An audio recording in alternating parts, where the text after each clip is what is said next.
Espero que con todo esto, incluido tú, Samuel, que te has incorporado tarde, tengáis claras las características entonces del gótico internacional. Así que antes de entrar en la miniatura, un ejercicio más. A ver, los que habéis asistido a las clases desde la semana pasada, ¿tenéis argumentos suficientes para decirme si esta es una pintura del gótico internacional o de cualquier otra estética previa ya estudiada por vosotros?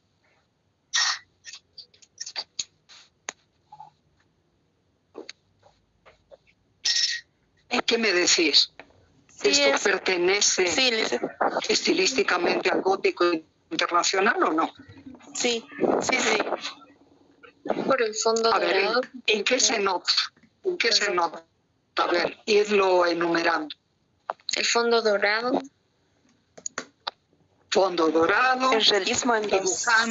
evocando el verso de la tela de la tienda de campaña, en donde está metiendo como si fueran las cortinas de una tienda que está en medio de un jardín, y por eso sillas y las plantitas y los tréboles que veis ahí es la imagen simbólica del Hortus Conclusus, del jardín sellado, del jardín místico, del jardín cerrado, de la maternidad virginal de María. Acordaros qué es eso, lo que significa esta imagen, y por eso dentro de ese jardín veis el rosal que aparece por detrás, también con connotaciones claramente simbólicas alusivas a María, como la rosa mística de Sion, pero también, y fijaros, también encontráis algunas azucenas por ahí, pero además de ello, a través de las espinas que tienen esas rosas, aludiendo a la futura pasión y al sacrificio de Cristo. Pero todo pasa dentro de una tienda, dentro de un jardín, y como os digo, como están envueltos en esa tela de la tienda de campaña, al levantar los angelitos que veis por los laterales, vemos ese intenso dorado, que ya sabéis es muy característico del gótico internacional. Pero junto con ello, ¿qué otros elementos propios del gótico internacional estáis viendo aquí? El realismo en los rostros. A ver, ¿el realismo dónde? En los rostros. ¿Te parecen muy realistas o parecen más de muñequitos de porcelana? Fíjate en la forma casi redondeada de la cabeza de María, tan delicada, y en las caritas del niño Jesús y de todos los ángeles que ves por ahí. Y en esa piel que parece como marfileña, muy, muy pálida, pero animada por el rubor de las mejillas. Mira la frente abombada, curveada de María, el nacimiento del cabello alto y desde atrás. Todo eso es parte del ideal estético de la belleza infantil y de la belleza femenina de esta época, y también es parte del ideal de belleza cortesano, europeo, cristiano en aquellos tiempos. Pero el realismo de detalle lo veis eso en todas las florecitas y en todas las hojitas del suelo que os he estado señalando, o en ese broche espectacular o en esa corona con gemas que cubre a María y que la señala a pesar de su humildad. Mirad que ella está sentada directamente en el suelo, por lo tanto es la Madre de Dios humilde, no está sentada en un trono la que se presenta ante nosotros, pero con esa corona y con todos esos ángeles que están haciendo música, ofreciendo frutas de este jardín al niño Jesús, se nos recuerda que María es la reina de los cielos,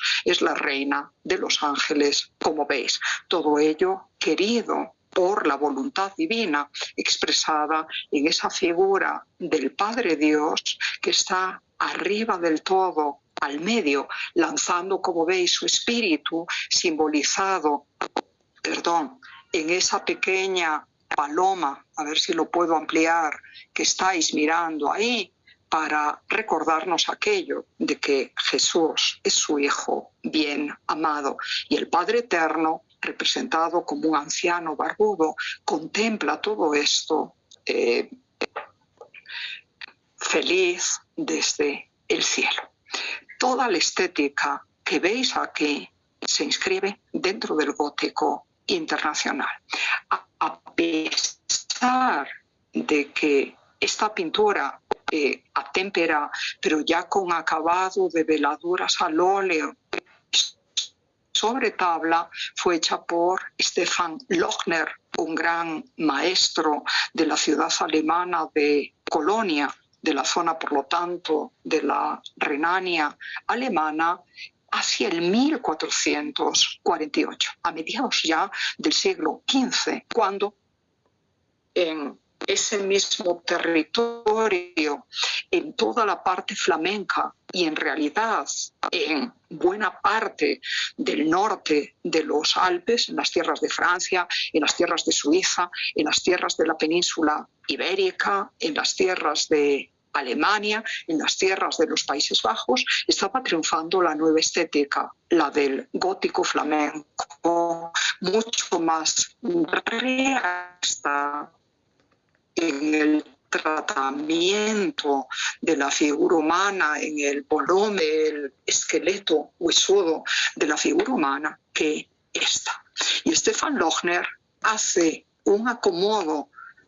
entre la estética que a él le gustaba y en la que se había educado y que calificamos, es como un subestilo dentro del estilo gótico internacional, de estilo suave, y se le llama así entrecomilladamente, que hace referencia a estas virgencitas tan bonitas, tan delicadas, que parecen muñequitas o casi adolescentes con una delicada caída en las telas. Y él lo que hace es como una combinación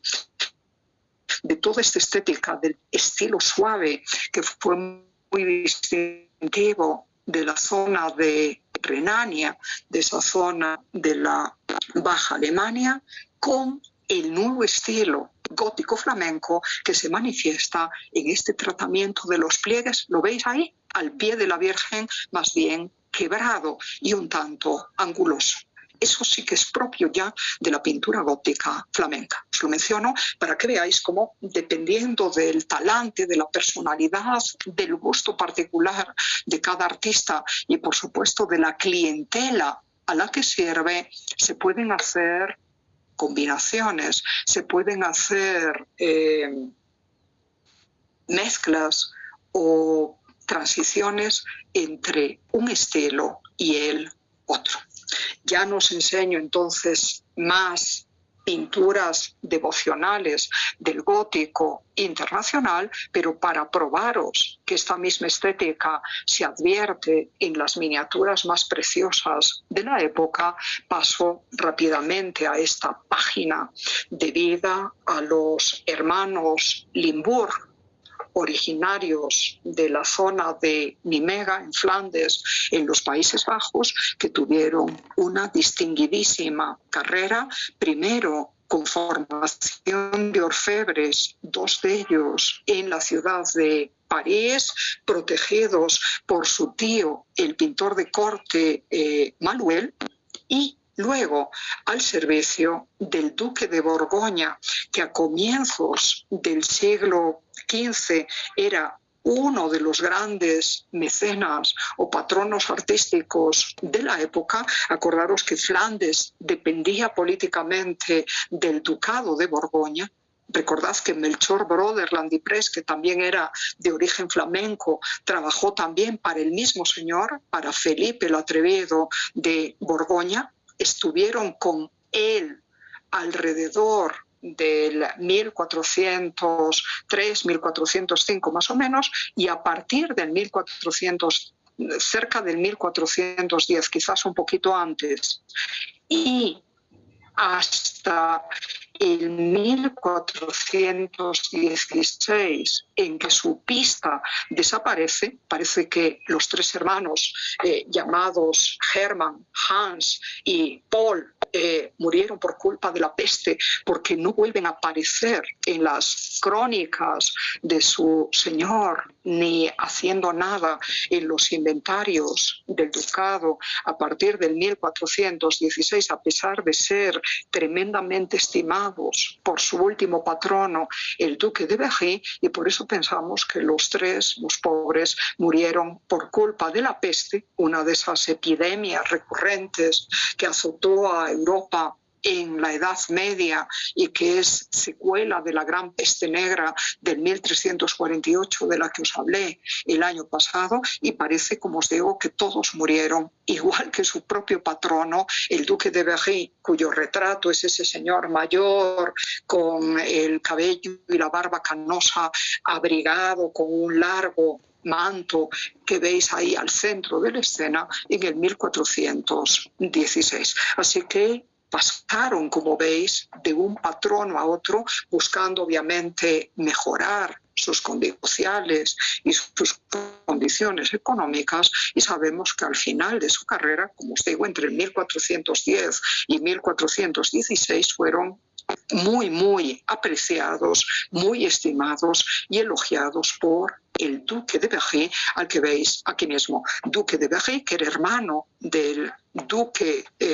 Felipe el Atrevido de Borgoña, y eran hermanos del rey Carlos V de Francia, el hijo del rey Juan el Bueno, y por lo tanto fueron tíos los dos duques del nuevo rey de Francia, Carlos VI, el que murió loco, como os decía el otro día, y que gobernó a comienzos del siglo XV. Aquí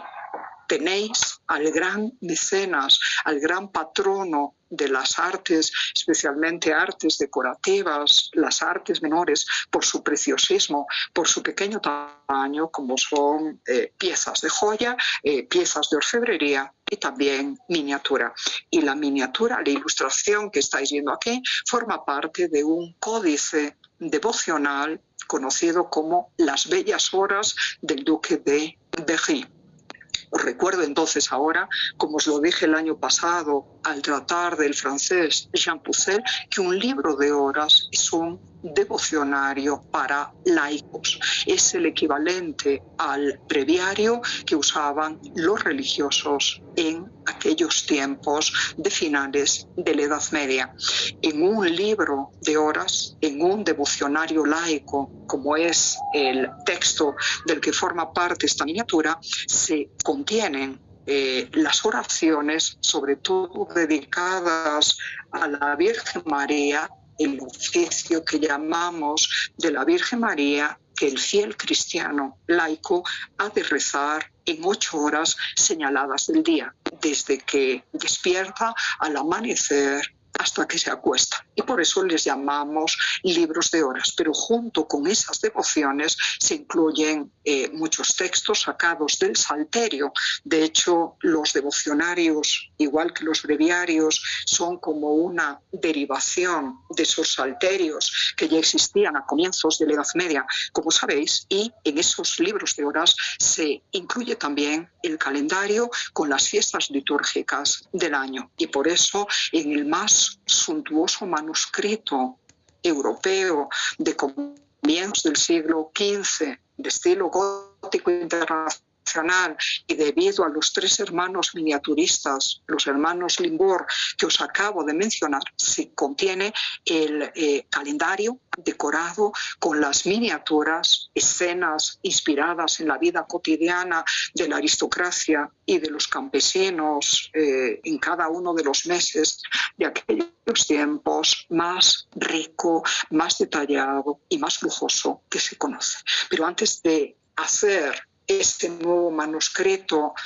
y de decorarlo, y que dejaron inacabado por culpa de su fatídica desaparición por esa enfermedad, entendemos que contagiosa y repentina,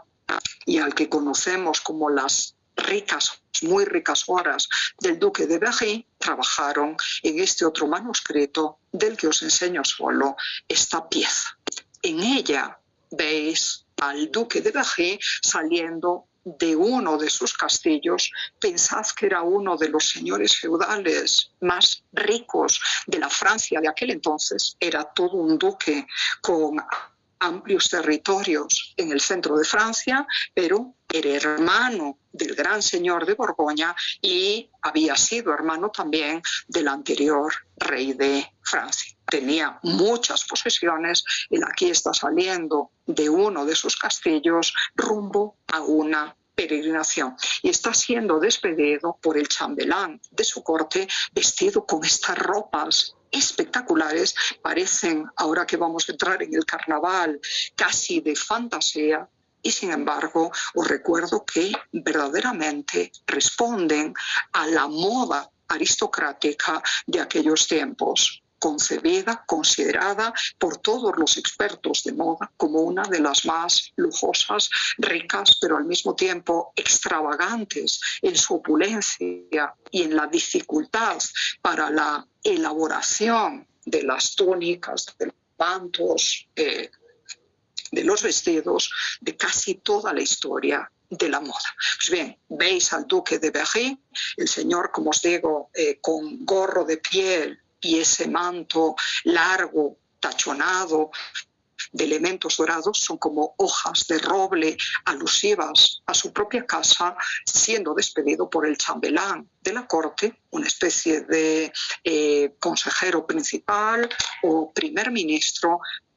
porque va a salir de ahí rumbo a otro lugar, evocado otra vez por ese castillo que veis en la colina del fondo. Y para dar a entender que marcha en peregrinación, y por eso lleva un bastón, como veis, en las manos, aparece en la parte superior sobre ese fondo que esta vez no es dorado, pero es un azul completamente fantástico, ocupado por elementos vegetales, como si fuera la guarda de un libro. Aparece ese ángel arriba que evoca precisamente al protector ángel de la guarda. Bueno, no lo tengo completo en la fotografía que he tomado, pero veis parte de su túnica y de su manto. Y ya aquí vuelve a repetirse los elementos del gótico internacional que os decía: preciosismo, luminosidad e intensidad en los colores, figuras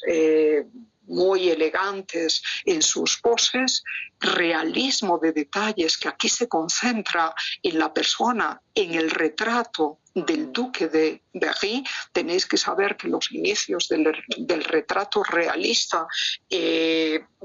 este periodo medieval empiezan precisamente en la segunda mitad del siglo XIV con el retrato de perfil de Juan el Bueno, el padre del hombre del duque al que estamos viendo aquí. Los hermanos Limbourg tienen ese sentido del retrato y se lo aplican a las facciones de su patrono. Lo veréis enseguida en otra miniatura, pero como veis, el tamaño de las construcciones y de los árboles que están a la vereda del camino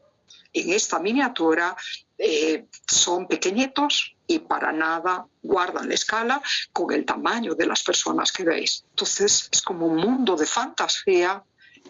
cuajado de pequeños detalles sacados de la observación cotidiana, y todo pintado sobre hoja de pergamino, un material costoso, difícil de producir y de origen animal, como sabéis, con pigmentos minerales disueltos en agua, aglutinados con goma arábiga en una especie de pintura al wash, que es la característica de las miniaturas en el periodo medieval. Aquí tenéis ya el estilo de los hermanos Limbourg. Y mirad cómo ese estilo preciosista y el retrato de su patrono, el duque de Berry, vuelve a aparecer en esta otra página de ese códice espectacular que nos han legado, muy apreciado por su propietario, el duque, que habla de él en su inventario y que conocemos como Muy ricas horas, porque es fabulosamente espléndido en colorido, en ilustraciones, en pigmentos, en abundancia de oro y en detalles. en ese libro de horas conocido como las muy ricas horas del duque de Berry, como os decía, aparecen escenas de la vida de la Virgen, aparecen escenas, incluidas las de la pasión, de la vida de Cristo, aparecen escenas del Génesis, la representación, por ejemplo, de Adán y Eva creados por Dios en el paraíso, aparece incluso el hombre zodíaco, evocando cómo el distinto momento del nacimiento a lo largo del año influye supuestamente, según la tradición astrológica, en nuestro comportamiento, en nuestro carácter o en las debilidades o dolencias que podamos tener en nuestro propio cuerpo, pero la parte quizás más novedosa y más espectacular de esas muy ricas horas estriba en la ilustración del calendario con los 12 meses del año, una ilustración por mes, de tal manera que encima del cuadrado con la escena, unas veces inspirada, ambientada en la vida aristocrática y privilegiada del duque Jean de Berry y de las gentes de su corte, y otras veces ambientada en el mundo del trabajo de los siervos o campesinos que cultivaban sus tierras, encima de todo eso hay la decoración recurrente del luneto o media luna que estáis viendo ahí, lo contempláis perfectamente, y en ese luneto superior aparece uno pequeño en donde veis la carroza del sol manifestado en esta mentalidad medieval, no como el hermoso y joven Apolo, sino como un anciano venerable que maneja una carreta un tanto aparatosa y pesada, pero arrastrada por unos caballos alados, mientras en sus manos lleva el disco resplandeciente del sol, el sol que alumbra, esté la atmósfera nublada o no, de la Tierra, mientras, ya sabéis, esta gira en torno a él. Es obviamente después de los descubrimientos copernicanos en el siglo XVI. Acordaros que hasta el siglo XVI y desde la época del astrónomo griego Ptolomeo se creía firmemente que era el Sol, igual que todos los otros cuerpos celestes, los que giraban en torno a la Tierra. Así que ahí tenéis el Sol, que es el astro que da luz y que da calor a la Tierra, y en torno a esa imagen del Sol veis, a ver, los que conocéis algo de los signos zodiacales, dos figuras en medio de un cielo nocturno estrellado. Esas dos figuras, fijaros, son un Capricornio y son un aguador, un joven que lleva un cántaro con agua sobre sus espaldas. ¿Es el signo de quién? ¿Sabéis? Acuario. ¿Acuario? Acuario. Pues a ver, pensad, ¿en qué mes convergen esos dos signos zodiacales? En enero. Recordaros, en el mes de enero. Así que esta es la ilustración del mes de enero en Francia, en la corte del duque de Berry, y en Europa. Es el mes de a la gente de la corte y al mismo duque tan abrigados. Parece que era un señor friolero, lleva el gorro, a pesar de estar en el interior de su palacio, lleva el gorro de piel que le visteis antes, lleva un manto espectacular a manera de abrigo muy cerrado, azul, decorado con esas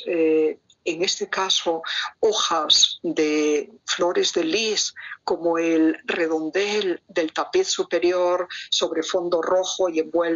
enmarcado en cisnes, que hace referencia a su condición de hijo del anterior rey de Francia. Él forma parte de la familia real francesa, Acordaros que el emblema de la monarquía francesa es la flor de lis dorada sobre fondo azul, lo estáis viendo ahí, y mirad cómo está presidiendo un banquete, entendemos que es el banquete de inicio de año, con todas sus festividades solemnes, y al que ha invitado a altos dignatarios de su corte, tanto laicos, es decir, seglares, como de la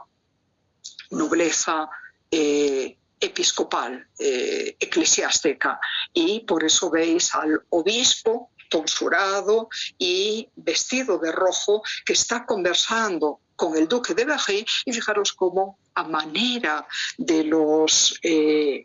llamados libros de los muertos del Antiguo Egipto y los cómics actuales, la figura del duque habla, lo que dice su texto está escrito en francés en letras doradas por encima del joven caballero que está detrás de él, ahí delante de la chimenea, y lo que le dice al obispo es approche, approche, es decir, acércate, acércate. Quiere sentarlo a su lado como su invitado más distinguido en esta ocasión solemne. Veis la mesa espléndidamente servida, pero improvisada. Pensad que a pesar de los ricos que fueran estos señores feudales, el mobiliario en los palacios más bien era parco. En cuanto al tamaño de las mesas, sí, había mesas a lo mejor de 1 metro, 2 metros, había sillones, bancos, etcétera, pero cuando se quería hacer un gran banquete en el que había que invitar a muchísima gente, lo que usaban era caballetes, como esas patas de madera que veis ahí hacia en la parte inferior, hacia más bien la derecha, y sobre esos caballetes ponían tablones, y como los cubrían con espléndidos manteles, en este caso un mantel blanco, todo quedaba pulcro y muy bien disimulado. Entonces ahí tenéis la larga mesa del palacio del duque de Berry, servida con platos de la mejor vajilla del duque, evocada esa vajilla, esa otra mesita que tenéis en la parte extrema de la izquierda, en donde se ven jarras con tapa, sin tapa, copas, etcétera, todas ellas de esa decoración de centro de mesa en forma de barca, completamente dorada también, que aparece pintada en el extremo de la derecha, es decir, la mejor vajilla del duque se ha usado para esta solemne fiesta, y mirad la cantidad de platos servidos que aparecen por ahí, y como hay unos caniches lamiendo de alguno de los platos, igual que hay un lebrel en la parte derecha atendido por uno de los pajes, dándonos a entender que la otra gran afición del duque de Berry, aparte de los lujos y aparte de las miniaturas, de los manuscritos tan decorados, aparte de las bellas artes, eran los perros. Se dice que tenía más de 1000 entre esos distintos palacios, y en todas las miniaturas pintadas por los hermanos Limbourg aparecen perros de distintas razas. Ahí lo tenéis. La escena pasa en un interior. El duque, como es friolero, está justo delante de la chimenea, protegido de las llamas que resplandecen, fijaros, hacia arriba por esa pantalla redonda que funciona como una especie de nimbo secular que lo destaca como figura principal de todas las otras gentes que asisten a su banquete. Y mirad también esa moda extravagante, riquísima, de la que os hablaba antes.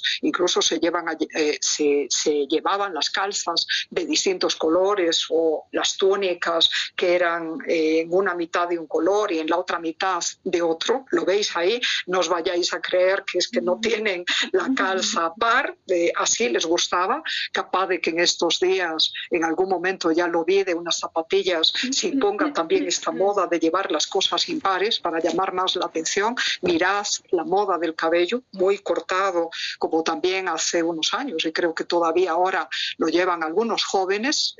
todo esto está inspirado en la realidad aristocrática del momento. Fijaros lo caras que parecen estas telas, las pesadas faltriqueras o monederos cargadas de monedas que llevan colgadas del cinto todos los jóvenes que veis ahí en primer plano, y mirad además los tocados que algunos llevan en sus cabezas, son variantes de turbantes que estaban muy de moda en aquellos tiempos, o unos gorros con colgantes a los lados que se podían enroscar también en torno a la cabeza, como veis, y notad cómo por detrás de todo eso, y para indicar la velocidad de este salón de banquetes del Palacio del Duque de Berry, aparecen colgados unos tapices con escenas militares inspiradas sin duda, pienso yo, en la guerra de Troya, que gozaba de enorme popularidad en aquella época. De hecho, existía una versión francesa tardo-medieval que se titulaba Le Roman de Troyes, es decir, la novela de Troya, con cuyos héroes, con cuyos caballeros pretendían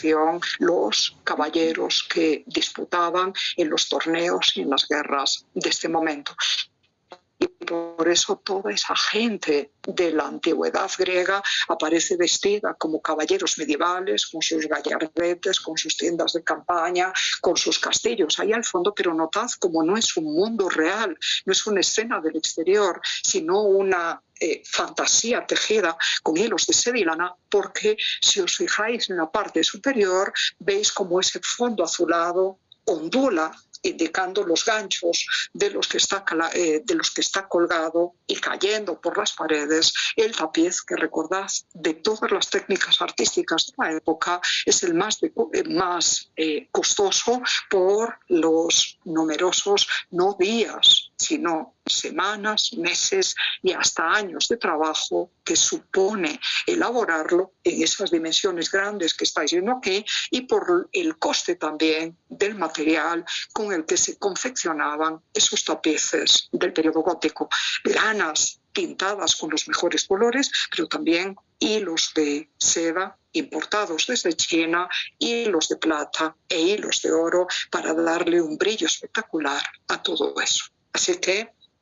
es como la prolongación mental ideal de ese mundo de caballería que, como nos ha dicho el historiador alemán Huizinga, otoño en pleno declive, pero dando su canción de cisne, tratando de aparentar ser lo mejor en medio de unas circunstancias tremendas. Sobre todo en su primera mitad, igual que la segunda mitad del siglo XIV fue un siglo calamitoso por las guerras, por las enfermedades, por la peste, por la crisis económica, por las revueltas de campesinos y de gentes de las ciudades, por la carestía de la vida contra sus señores. Y como veis, en cambio, el arte para nada en estas circunstancias es reflejo de esas condiciones miserables, sino que pretende ser una suerte de escapismo y de idealización y de sublimación de los deseos de paz, de prosperidad, de felicidad que todos sentimos dentro y manifestados aquí en esta vida opulenta y ordenada. Por supuesto que la nobleza podía vivir así. Los campesinos y los artesanos de las ciudades vivían en condiciones mucho más duras y miserables, y sin embargo, tanto en el mundo flamenco como en el mundo italiano, que empezaremos a estudiar dentro de un mes, más o menos, vais a ver cómo el arte llega a unas cotas extraordinarias. Así que lección sociológica a recordar, no necesariamente, no siempre el arte se contenta o busca con describir todos los aspectos feos o más realistas, realidad de la naturaleza, busca todo lo contrario. En un mundo de miseria, en un mundo de dolor, de crisis y de sufrimiento, presentarnos la cara más amable, plasmar el ideal de lo que podría ser si las cosas se dieran de forma distinta. Y esa idealización de la caballería antigua, ese deseo de parecerse los